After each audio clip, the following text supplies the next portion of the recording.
When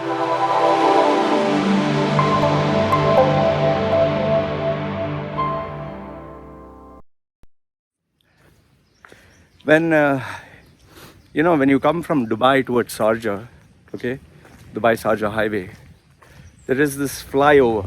Okay, there's this flyover, after which there is King Faisal or Al-Wada Street. Okay, that flyover. Okay, when you're coming from Dubai towards Sharjah, you take the flyover at the top. Okay, that is, you turn right, go at the top, and from there, when you go straight down, on your left hand side, you will see the old expo venue. Okay, there's a signal junction. After that, when you go straight, there's a bridge. On the left hand side, you can see the Kanatal Kasbah wheel. Okay, and then when you come down on the junction, you'll see Safir supermarket. I'll tell you why I'm giving you these directions. Okay, on the right hand side at the junction is Safir supermarket. Okay, after that, when you go straight, keep going straight, there's a flyover. On the left side of the flyover, you will see Petrofac building. Okay, it's a Petrofac landmark building. But if you go, the flyover is there. Just turn right, stop your car there. Okay, when you stop your car there, get down, and across the road, you'll see a cafeteria. The cafeteria's name is Ultima Cafeteria. Okay, Ultima. Now, this place, I'll tell you why it's so significant for me. 2011, after I came from India, I had no job, no money, nothing. I was literally on the streets. Okay, a lot of reasons. Don't want to get into all that. I'll tell you in another video. I was homeless, penniless, completely gone, destroyed. And this was when I needed help. I needed help really bad. Okay, I remember walking from Dubai all the way to Sharjah. It had taken me hours and hours. I was wearing a loose grayish kind of t-shirt. I was a big guy, fat guy. My jeans trouser, from my zipper till inside my leg, between my legs, had torn, so I had to cover it. I didn't have money to even buy jeans. Okay, and I was wearing like slippers like thing and walking. I was covered in mud, sand, dust. Okay, I was walking. I'd kept my stuff, some of my stuff, in someone else's house, in the watchman's room. There was a kind of extra room there. I was going, I don't know, aimlessly, asking for help, asking for money, asking for whatever I could, for a job. And then I came to this Ultima cafeteria. Okay, when I came to this cafeteria, for those of you who have been in Dubai for many years, or UAE, you know that before, the shawarma, the meat, used to be outside the cafeteria. Guys, Malayali guys, Muslim guys, they keep this meat there, or Syrian or whatever, and they slice the meat. You'll see the melted fat, and it's cooking, and they'll put it in a caboose. They'll put with yogurt, they'll put with tomatoes, onions, a little bit of flavor, and they'll give you this really delicious sandwich. It's amazing. I miss that. Okay, you cannot get here in Thailand, unfortunately. You get something else, some other version, but you don't get the authentic Arabic shawarma. Okay, so I stood there. That smell of meat. Oh, it made me so hungry. And when you're hungry, I'll tell you, food, that smell just grows. It just goes into your nostrils. And my mouth was watering. I was very hungry, very hungry. So I stood there looking at that guy cut the shawarma. And then I put my hand in my pocket to see how much money I had. I still remember. 2 dirhams, 25 fils. 2 dirham, 25 fils. And why I remember 2 dirham, 25 fils is because the shawarma sandwich cost 2 dirham, 50 fils. And I had 2 dirham, 25 fils. See this dog? That's why. How are you? My dogs are barking because they saw this other dog. So I had 2 dirhams, 25 fils. Sandwich was 2 dirham, 50 fils. There was a chicken sandwich next to it. Bobo. There was a chicken sandwich next to it. That was 3 dirham. That was out of my budget. So 2 dirham, 50 fils was a sandwich. 2 dirham, 25 fils I had in my pocket. 25 fils, which is hardly, I think, a few cents less.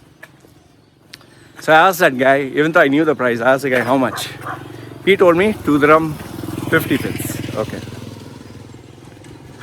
But there you see some French fries and all that, kept down, which is cooking next to the flame. So I asked him how much for French fries. He told me, 5 dirham, yeah.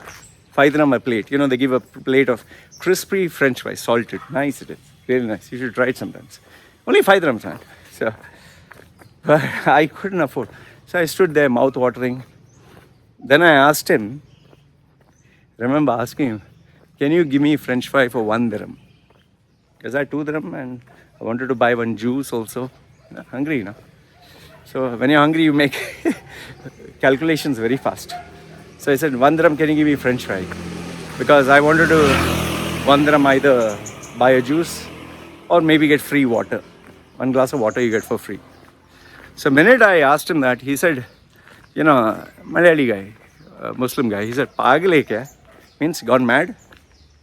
Pagal hai. So I said, okay, sorry. The minute I said that, the minute he said Pagal hai, from inside the cafeteria shop, an old man put his head through the counter and said, Evde? Evde means what? What happened? And if you are in Dubai, you'll know this. All the cafeteria shops in Dubai or Sharjah, these cafeteria juice shops, when you enter, there is a counter, okay?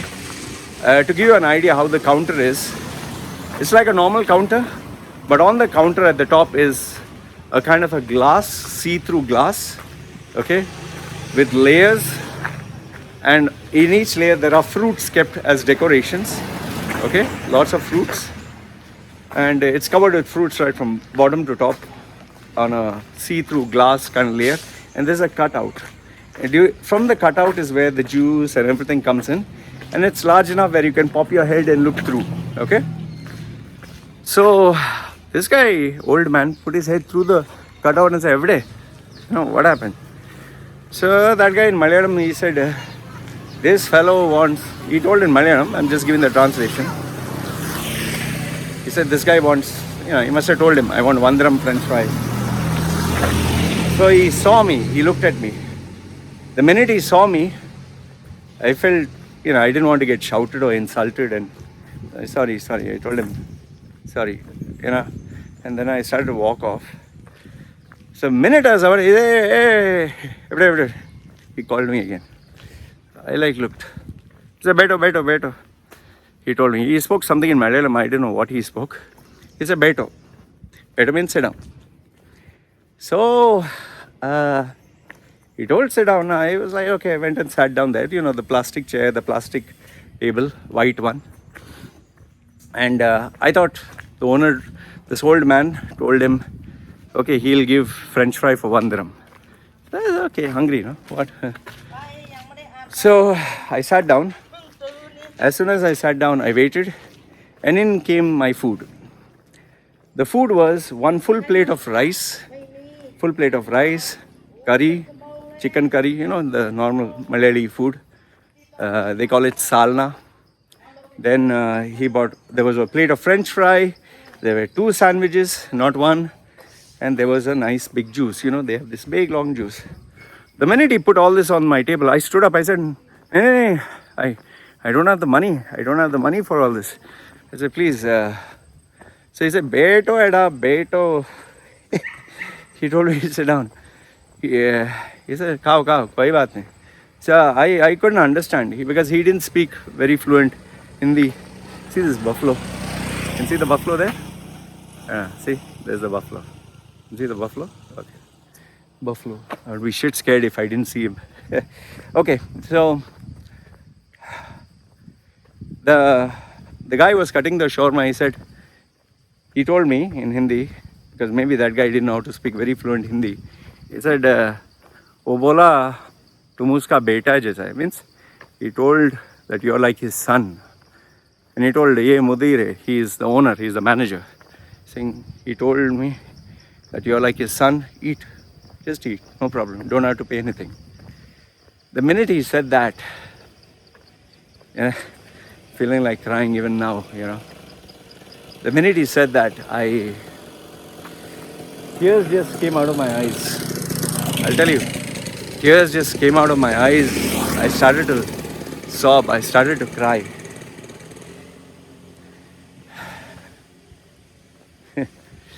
I cried because, just a few kilometers away, my parents had their gym and my stepbrother and my parents were there.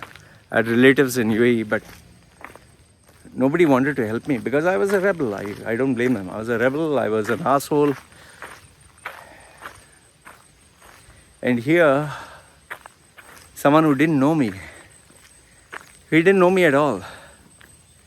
And he gave me food to eat. And he was a Muslim. He was from Kerala.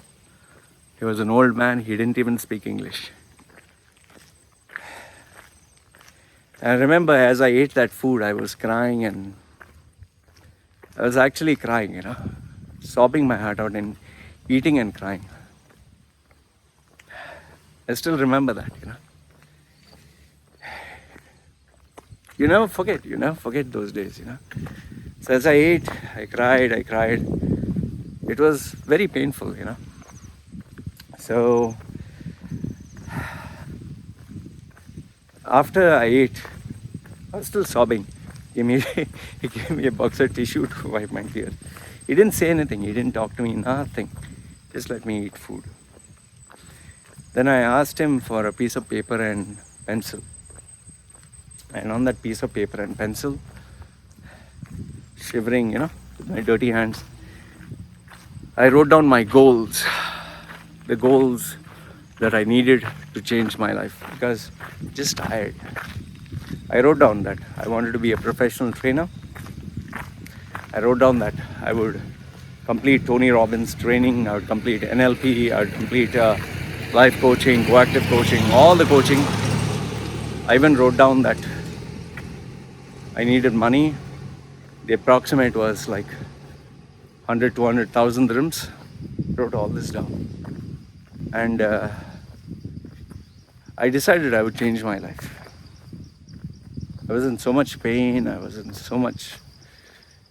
just said I'm going to change my life. I didn't know how. I had no idea how. That man, after I finished, he told me, you come here every day. You come here, you eat food. You don't have to pay any money. You pay me money.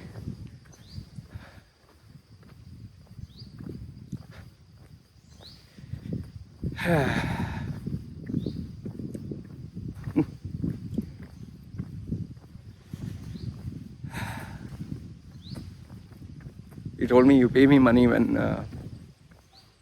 you're okay. I cried a lot. I remember crying a lot. And from there, I began the journey, the crazy journey to start my life from nothing. And I always pass by Ultima. Soon I was able to pass by and buy a sandwich. He still didn't take money. Eventually I bought myself a car. Then he took money because now I told him things are better. And I would visit him frequently here and there. He never took the money for what I had. He never took money. But for what I would buy, he would take the little bit. He still treated me like a son. I had the honor of doing his son's resume. He treated me with respect, and I kept in touch with him until the day I left UAE. That cafeteria is still there. It's Ultima Cafeteria in Sharjah. That Malayali guy is still there. See, that is why, when people say Malabaris are jealous of Malayalis, I'm a half Malayali. Or they say Muslims are bad or Muslims are terrorists. I tell them, my dear friend, being an atheist, I'm an atheist, looking like this devilish kind of look that some Muslims say that I'm shaitan. A Muslim only helped me, Muslim. My mentor was Muslim. The person who gave me food to eat was a Muslim. That doesn't mean that there's no Christian, there's no Hindu, but the majority who helped me were Muslims. And I'll never forget that. Never. So that is why when people generalize and say all Muslims are bad or all Muslims are this or Malayalis are that, no, you're wrong. Yes, there are Malayalis who are bad. Yes, there are Muslims who are bad. But all of them can't be brushed with the same color. There are different colors. So to this day, I remember that old man. To this day, I remember that cafeteria. So for those people who say that, Loy, you don't know what poverty is, you don't know what suffering is, you don't know what pain is. I've been poor. I've eaten from the dustbin. I've lived like a poor man. I've slept on the streets. I've never forgotten my roots. So tomorrow, if you pass by Sharjah, it's I told you, it's near Kasbah, after Kasbah area, near Petrofac building, the long bridge. It's on the left hand side. If you're looking towards that super long bridge of Dubai Sharjah near Gold Souk, it's on the left hand side, Ultima Cafeteria. Go there, have a juice, have a sandwich, say hello to that old man from me. He's a good man. The lesson that I'd like to give you through this video is, when you're down and out, it's unknown angels who will come to your rescue. It's not your known relatives, it's not your friends, it's unknown people. And these people change your lives and touch change you forever. I'll never forget that man. Never. And deep down in my heart, I'll always remember what he did for me. That is why if I do something good, I never talk about it. I never show. He didn't take his smartphone and take a photo to show that he helped me. He didn't take a video like that. Some Indian celebrities, they show the video. There's a camera crew following them, who they give money. He didn't do all this. He didn't show on social media. He didn't put it on Facebook. He didn't show it on Instagram. He didn't tell his friends. He just kept quiet, gave it to me, and helped me. So the next time, you meet someone or you can help someone, help them without telling or talking. Don't show it on social media. So yeah, guys, if you're down, just remember, maybe I'm not going to help you for free because I get too many people asking me, but if you can help someone, help them. And if you are in need, maybe I might not help you, but there will be that invisible angel somewhere. Oh, fuck. Snake. And what all? Spoils the moment. Anyway, guys, this is my video. I keep it real. I don't script this. I speak from the heart. So let me know your thoughts. I always read your comments. And please do visit Ultima Cafeteria if you can in Sharjah. And if you can send me a photograph, it'll be nice. It brings memories. All right? To that man, if he's still watching, thank you, sir. I'm forever grateful. Thank you. And to all those invisible angels who have helped me over the years, I am a byproduct of your kindness. So guys, take care.